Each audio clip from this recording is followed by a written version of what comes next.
Russia's invasion of Ukraine has triggered a global surge in food and fuel prices. It has driven up the cost of living, triggered inflation across countries, and now the latest International Monetary Fund report says that the economic spillover of the Russia-Ukraine war may likely result in social unrest in Africa. Africa is among the world's most vulnerable regions. Many of the countries in the sub-Saharan Africa region are already witnessing an economic slowdown due to the COVID-19 pandemic. There is widespread poverty, economic inequality, and a food crisis that will be amplified by the Ukraine war. The IMF highlights that around 40% of consumer spending in Africa accounts for food, a number that is rapidly on the rise.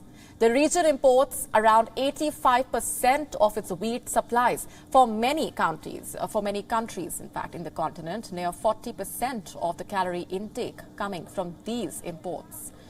Moreover, a highly priced fuel will affect domestic production as well. Note here that majority of African countries are not oil or gas producers. They import their fuel. Speaking of which, the head of IMF's African department has said that fuel price increases feed into transportation costs, and people providing goods and services will raise their prices because they are now facing higher input costs. And together, these factors will disproportionately hurt the country's poor. It will increase food insecurity, which the IMF officials say will be a shock that hits in a laser light directed at the poorest.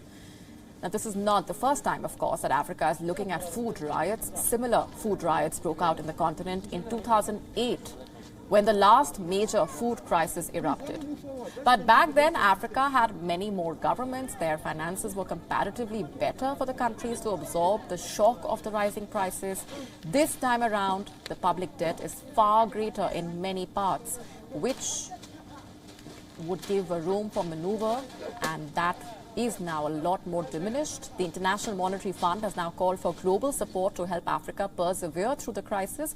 Recently, the IMF issued a joint statement with the World Bank, the World Trade Organization, and the United Nations Food Programme, where they called for emergency food supplies, financial support, as well as increased agricultural production and unhindered trade, among other measures.